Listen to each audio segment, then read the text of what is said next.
кіші есеп теңсіздікті қанағаттандыратын барлық жаңағы бүтін сандарды жазып шық дейді. Біріншісінде модуль ішіндегі x кіші 5,1-ден. Бұл жерде модуль ішінде жалғыз x жаңағы сан болса, шешімін бірден жасауға болады. Жаңағы қос теңсіздік түрінде немесе теңсіздіктер жүйесі түрінде, яғни қалай тұр солай аламыз. Бірінші x кіші 5,1-ден, екінші шешімі x үлкен болады, теңсіздік кері ауысады, минус 5,1-ден болады. Енді координаталық түзуде кескіндеп жауабын табайық. Бізде x минус 5,1-ді қабылдамайды, және 5,1-ді да қабылдамайды.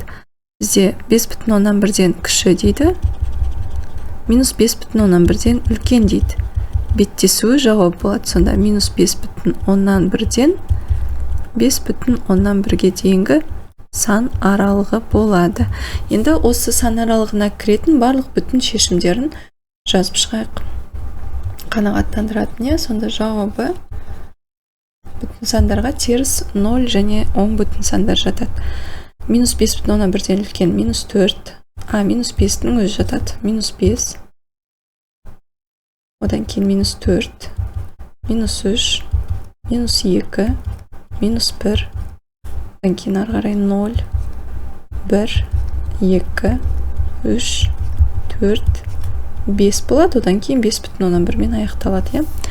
Келесі екіншісінде модуль ішіндегі x кіші не тең 2-ден. Енді бұл кезде x кіші не тең 2-ден, x үлкен не тең минус 2-ден деп аламыз. Координаталық түзуге салайық.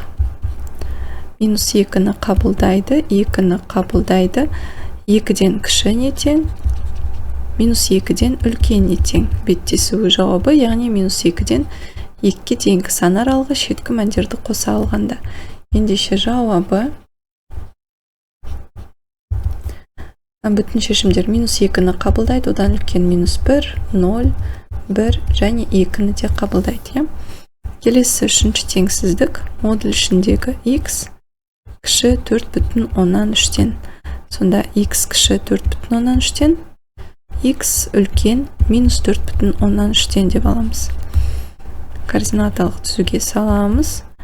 Минус 4,3-ден және 4,3. Надан кіші минус 4,3-ден үлкен. Беттесуі жауабы, яғни минус 4,3-ден 4,3-ге дейінгі сан аралығы болады. Бүтін шешімдері сонда жауабы минус 4,3-ден үлкен ол минус 4, минус 3, минус 2, минус 1, 0, 1, 2, 3 және 4 болады. Келесі төртінші модуль ішіндегі x кіші не тең 3,5-ден. Сонда x кіші не тең 3,5-ден, x үлкен не тең минус 3,5-ден деп шешеміз. Координаталық түзуге саламыз.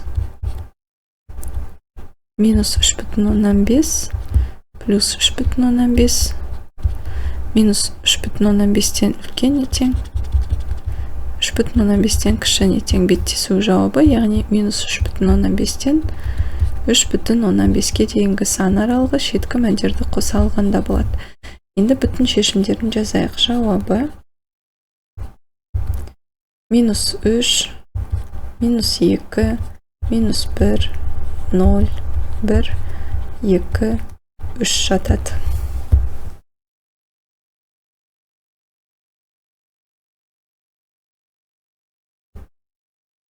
Мың 11-ші есеп. Сан аралығын жаз дейді. Жаңағы неге сәйкес, суретке сәйкес. Яғни бірінші суретте координаталық түзуде бізде минус 5-ті қабылдайды екен. Минус 5 және 2 берілген. Осының арасы шешімі болады екен. Яғни бұнда не деген сөз? Теңсіздік бізде сан аралығын жаз деп тұр ғой. Минус 5-тен үлкен x-тің мәні. Бірақ кіші теңі бар, қабылдайды боялған. Кіші не тең 2-ден болады. Келесі екінші суретте координаталық түзуде x 0 қабылдайды екен, боялып тұр да, боялып тұр 0-дан кіші, және 6-ны қабылдамайды деп тұр. Тан үлкен. Сонда жауабы сан аралық түрінде жазатын болсақ,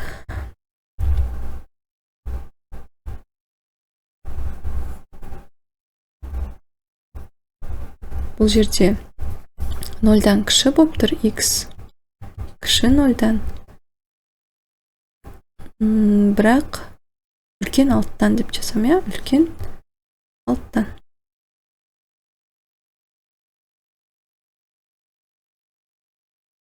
Алттан үлкен 0-дан кіші. Енді бұлны қос теңістік түрінде жазу негізінде қате болады. 6-тан үлкен сандар жатады. Және бірақ ол 0-дан кіші болу керек емес қой. Жеке-жеке жазайық. X кіші 0-ден болады. Екіншісі X үлкен 6-тан болады. Мына жерде теңі бар боялған. Осылай теңістіктер жүйесі арқылы көрсеткеніміз дұрыс болады, Енді үшіншісінде x 8-ді қабылдамайды екен, және 15-ді қабылдамайды. Бұл жерде арасы, яғни арасы десе, онда былай қос теңістікпен жазып көрсетуге болады. 8-ден үлкен x, бірақ 15-ден кіші деп. Және төртінші соңғы суретте -4-ті қабылдайды екен, және 7-ні қабылдамайды. Бұл жерде де арасы -4-тен үлкеніне тең x, бірақ кіші 7-ден болады. Мен бұнда орысшасын дұрыс түсінбей қалған екен, сан аралық түрінде жаз деген, яғни жауабы x тиісті -5-тен 2-ге дейінгі сан аралығы -5 пен 2-ні қоса алғанда болады. Мына жерде минус шексіздіктен 0-ге дейін 0-ді қоса алғанда бірігуі 6-дан плюс шексіздікке дейін болады. Мұнда аралығы, яғни 8-ден 15-ге дейінгі сан аралығы болады. Мұнда 4-тен 7-ге дейінгі сан аралығы 4-ті қоса алғанда болады.